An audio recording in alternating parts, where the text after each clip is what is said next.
아가 2장 8절에서 17절입니다. 내 사랑하는 자의 목소리로구나.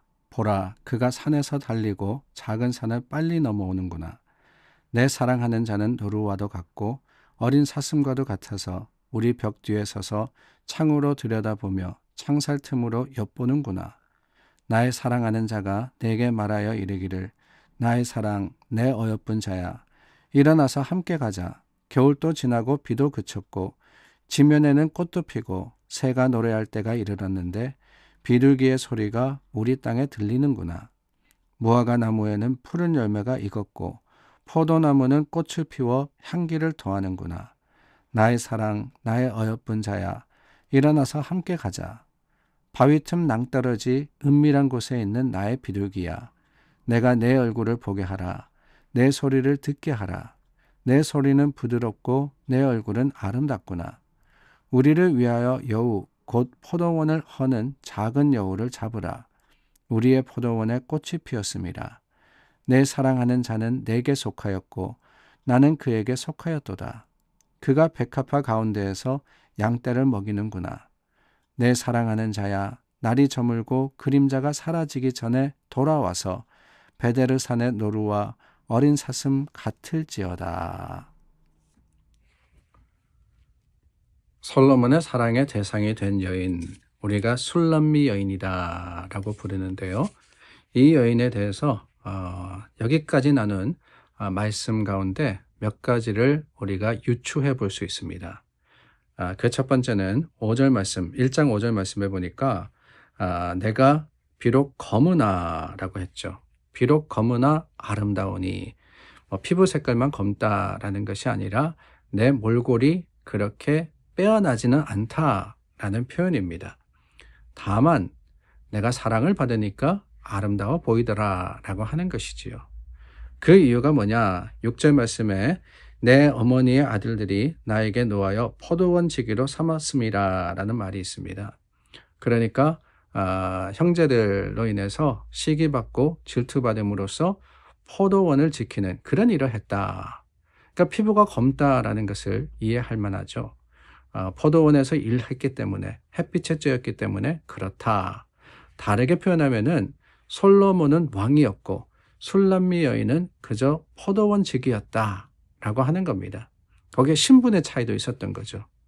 그러니까 모습도 그렇고 신분도 그렇고 사실은 왕에게 이 사랑을 받을 만한 자격이 되는 것은 아닙니다. 그러나 그럼에도 불구하고 솔로몬의 고백이 뭐라 그러느냐? 너 정말 아름답다. 너 정말 예쁘다. 왜 그러느냐? 사랑하기 때문이라는 거예요. 사랑하기 때문에. 그 사랑이 눈을 멀게 한 겁니다. 아무리 추하고 아무리 부족하고 연약하다 할지라도 사랑하면은 좋아 보이게 되는 거거든요. 그래서 이 솔로몬이 이 여인을 그렇게도 사랑했습니다. 내 사랑하는 자여, 내 사랑하는 자여. 이 여인을 부를 때 그저 술람미 여인이라고 부른 것이 아니라 사랑하는 자라고 불렀는데 오늘 본문 말씀에 보면은 15절 말씀입니다. 우리를 위하여 여우, 곧 포도원을 허는 작은 여우를 잡으라. 우리의 포도원에 꽃이 피었음이라 라고 합니다. 은유적인 표현이죠. 누가 한 말이냐? 솔로몬이 술람미 여인에게 한 말입니다. 우리의 포도원에 꽃이 피었다.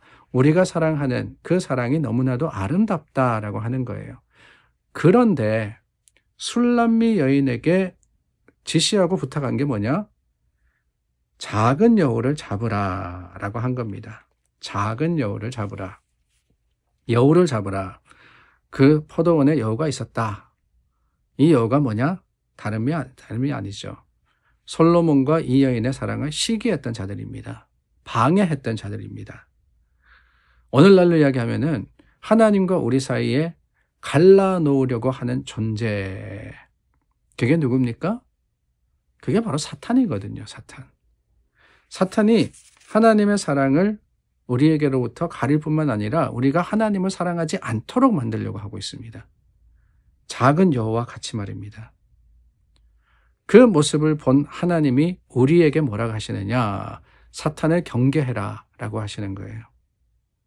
왜 그러느냐? 다름이 아니죠. 사탄이 하나님께 어떤 계략을 피울 수는 없습니다. 그래서 그 마음을 또 생각을 주장하고 또 그 생각을 오해하게 만드는 게 그 타깃이 누구냐? 우리더라라고 하는 거예요. 우리더라.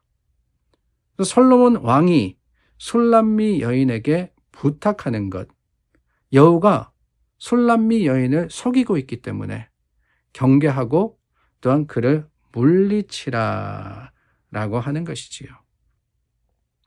오늘날도 우리를 하나님과 떼어놓으려고 사탄은 역사하고 있습니다. 그게 사탄이 하는 일이에요. 어떻게든 하나님과 우리를 단절시키려고.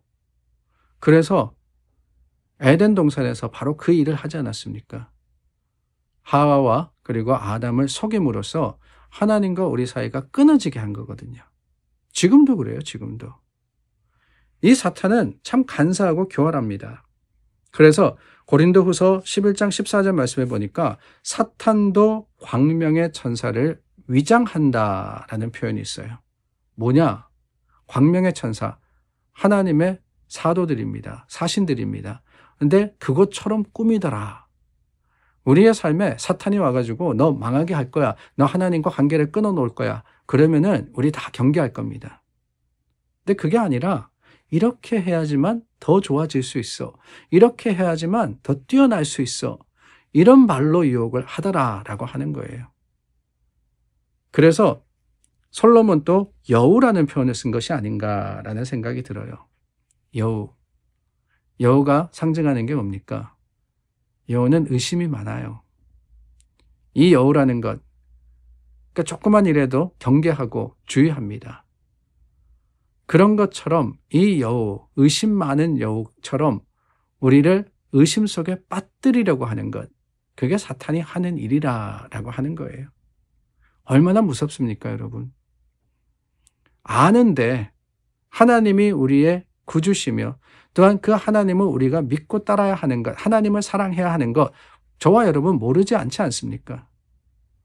그런데 사탄은 어떻게 하느냐? 작은 틈을 만들더라는 거예요. 작은 틈을. 그래서 원죄를 지을 때도 그러지 않았습니까? 너 먹어. 이게 아닙니다. 뭐라 그러디? 하나님 말씀이 정말 그렇게 이야기하디? 아, 괜찮을 거야. 그 정도는 괜찮아. 그 정도는 돼. 그 작은 틈을 통해서 죄가 들어오도록 하는 것. 이게 사탄이 하는 일입니다. 그래서 작은 여우다라는 표현을 쓴 것이 아닌가라는 생각이 들어요. 우리가 넘어지고 쓰러지는 것, 큰 일에서 시작하는 것이 아니죠. 작은 데서부터 출발합니다. 근데 그 작은 것, 죄가 자라서 장성하면은 사망에 이른다라고 했던 것처럼 우리가 작은 것을 경계하지 않으면 결국에는 실패할 수밖에 없는 거예요. 어느 하루의 삶을 살아도 그렇습니다. 하나님의 말씀에 그 말씀 앞에 세상은 너 순교해라 이렇게 도전하지 않아요. 그러면은 우리도 믿음이 있는 사람이니까 아멘, 순교함으로써 하나님께 나아가겠습니다. 큰 어려움이 오면은 오히려 그렇게 우리가 반응할 수 있을 것 같습니다. 근데 그게 아니라 타협하게 만드는 거거든요. 작은 일에. 요 정도는 괜찮을 거야. 그거는 하나님도 신경 쓰지 않을 거야. 그거는 봐주실 거야. 그런데 그 작은 여우가 벽을 허물며 담장이 무너지게 만드는 겁니다.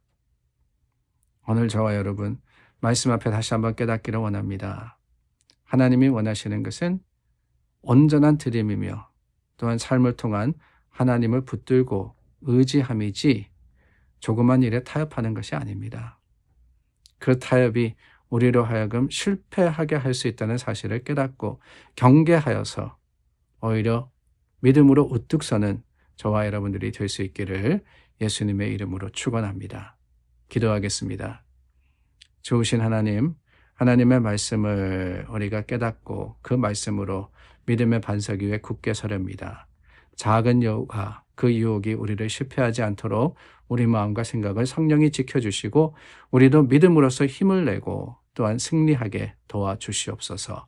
예수님의 이름으로 기도드립니다. 아멘. 오늘 하루를 살면서 여러 유혹과 또한 여러 도전이 있을 겁니다. 여러분 실패하지 않으시기를 바랍니다. 믿음으로 이기시고 승리하시고 경계하시는 오늘 하루가 되기를 예수님의 이름으로 축원합니다.